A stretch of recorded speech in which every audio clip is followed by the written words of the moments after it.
राधे राधे महाराज जी। महाराज जी आपके चरणों में कोटि कोटि प्रणाम।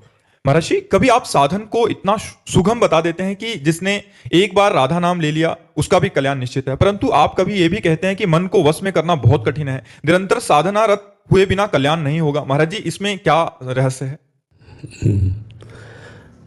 एक बच्चा स्कूल जाता है, मास्टर कहता है कुछ लिखो, तो गोली और डंडा बनाता है, बोले शाबाश शाबाश सब टॉफी लो।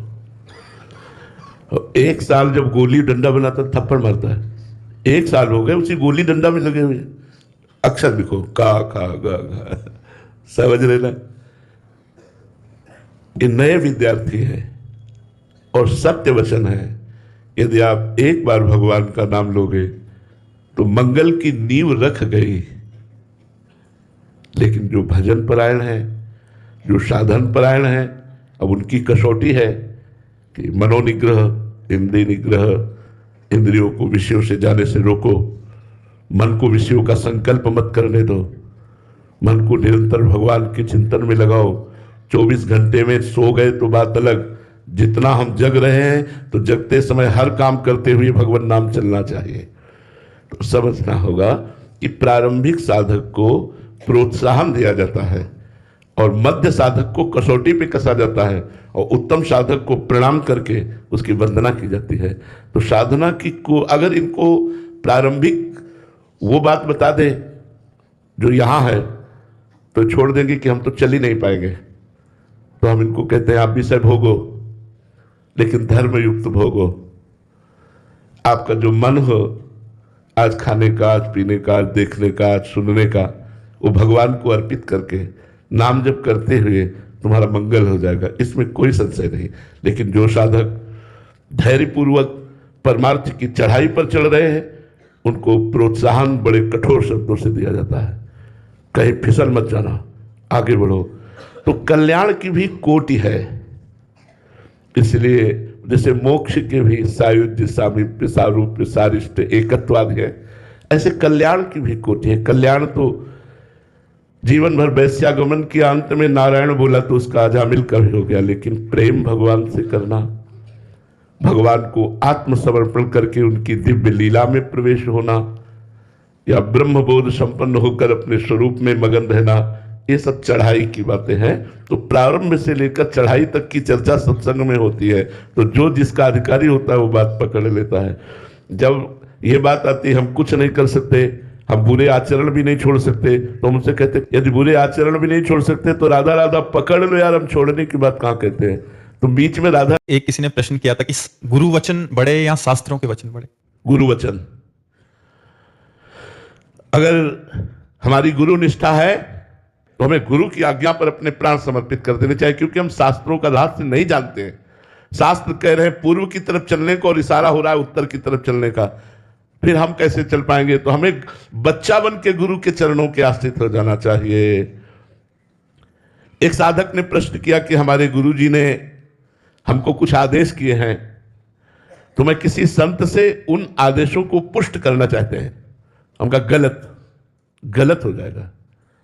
इसलिए गलत हो जाएगा कि संत की एक अपनी धरा होती है, स्थिति होती है। गुरु ने किस स्थिति में आपको आदेश दिया है और संत उसको किस स्थिति से काट दे या उत्तर दे दे, तो आप में गुरु के प्रति अवहेलना, अनादर और अश्रद्धा का भाव आ सकता है। इसलिए अगर सही बात पूछनी है तो गुरु से ही पूछो कि आपने जो आज्ञा करी, आप जो आदेश कर रहे हैं, आप जो व्यवहार कर रहे हैं, क्या यह संतोचित है, क्या यह धर्मोचित है? अगर आप में कमी है तो पूछ सकते हो, अगर कमी नहीं है और समर्पण है तो प्रश्न ही नहीं बनता। होली खेलो, होली बुरा न मानो, होली है। होली जब आपकी होली तो फिर खेल रहे हैं होली, अभी होली ही नहीं। समझ पा रहे हो हमारी बात? जब होली तो फिर बुरा न मानो, होली है। जब होली तो होली, और जब तक हुई नहीं तब तक प्रश्न तो बना ही रहेगा, और जब होली तो आपकी होली। अब आप जैसा चाहो, मैं आपकी आज्ञा पर चल। हजारों बार संसार को तन मन प्राण समर्पित किए, एक बार गुरु को समर्पित कर दे यार, क्या घाटा हो जाएगा? हजारों बार भोगों की कामनाओं में शरीर को, प्राणों को, मन को, सबको भोगों की कामना से संसार को समर्पित कर दिया, एक बार गुरु को समर्पित हो जाओ, फिर देखो क्या चमत्कार होता है। लेकिन अपने मन की कामना के अनुसार हम नीच विषयी पुरुष का वर्ण कर सकते हैं, लेकिन अगर गुरुदेव आज्ञा कर रहे हैं तो उनके आज्ञा पर हम प्रश्न कर सकते हैं, उनकी आज्ञा पर हम अपने हृदय में संशय खड़ा कर सकते हैं। नहीं, अगर गुरु की आज्ञा है तो हमें कोई प्रश्न नहीं है, ये जीवन गुरु के लिए है। मन क्रम वचन त्रिशुद्ध सकल मत, हम श्री हित हरिवंश उपासी। वास्तविक समर्पण तो यही है कि प्रश्न खत्म होगा। कृतो हम, बिका हुआ दास, बिके हुए दास में कोई प्रश्न नहीं होता, पर गुरु के प्रति समर्पण करना बहुत कठिन है। अगम्यो मां संगस्त दुर्लभो अगम्यो, इसके बाद लिखा अगम्यो, और अगर अगम्यो निर्वाह कर ले गए तो आगे लिखा अमोघस्त, निश्चित भगवत प्राप्ति हो जाए। जीव को जब तक उसके अभिमान में चोट नहीं पड़ती तब तक श्रद्धा दिखाना अच्छा लगता है, और जिस दिन अभिमान में चोट पड़ गई तो गुरु के विरुद्ध खड़ा हो जाएगा। महाराज जी, भक्ति ज्यादा जरूरी है या सेवा? भक्ति करते करते सेवा छूट जाती है महाराज जी। भक्ति कैसी? जो सेवा छोड़वा दे, सेवा को ही तो भक्ति कहते हैं। अपने कर्तव्य का ठीक से पालन करते हुए भगवान का स्मरण करना, इसी का नाम भक्ति है। भक्ति का मतलब केवल अगरबत्ती धूप बत्ती और आरती घुमाना नहीं है। भक्ति का मतलब है यदि युद्ध का अवसर है तो अर्जुन से भगवान आदेश कर रहे हैं अपने भक्त को, माम निस्मर युद्ध च, मेरा स्मरण कर और अपने कर्तव्य रूपी युद्ध का पालन कर। अर्जुन को उपदेश कर रहे हैं। तो मान लो कोई आर्मी में है, कोई ऐसे डिपार्टमेंट में है जहां उसको युद्ध करना है, जहां उसको मारना है, दंड देना है, तो ये उसकी भक्ति है, उसके लिए आरती भक्ति नहीं है। तो भक्ति का हम लोगों ने बहुत कमजोर स्वरूप समझ लिया है कि अगरबत्ती और आरती लगाया इसी से हम भक्त हो गए। भक्त का मतलब ऐसा नहीं है। भक्त का मतलब है सोने से जागने तक, जागने से सोने तक जितनी क्रियाएं हैं वो सब धर्म पूर्वक करूंगा, अपने देश के लिए, अपने धर्म के लिए मैं अपने प्राणों को बलिदान कर दूंगा, और नाम जप करते हुए धर्म पूर्वक चलता है, वो महान भक्त है। भक्ति को बहुत कमजोर मत समझाए। हम कह रहे कभी तुम मंदिर ना जाओ, जाओ अच्छी बात है, लेकिन तुम्हें समय नहीं मिलता है मत जाओ, तुम्हें समय नहीं मिलता मत आरती करो, लेकिन जबान से राधा राधा नाम उच्चारण हो रहा, अपने कर्तव्य का पालन कर रहे हो, आपको भगवत प्राप्ति होगी।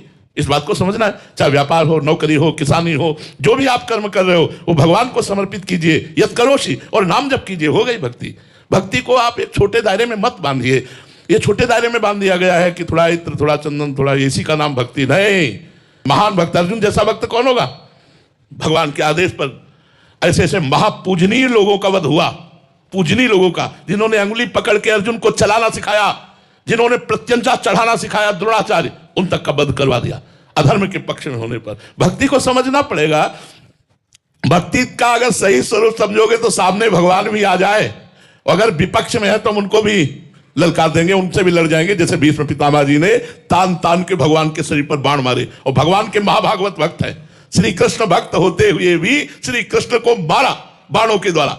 यह है भक्ति का असली स्वरूप। क्योंकि मैं आपका पर्सनल हूं, आपके आदेश का और आपके हुक्म को मैं नहीं टाल सकता। जैसे जय और विजय, रावण और कुंभकर्ण बनते हैं तो भगवान राम का विरोध करते हैं और जानते हैं कि स्वरूप से मैं जय विजय हूं और ये मेरे स्वामी भगवान नारायण है, भगवान हरि है। लेकिन लीला में अगर आ गए तो कहा राम रन हतोपचारी, अंतिम समय तक बोल करके वो यही गया।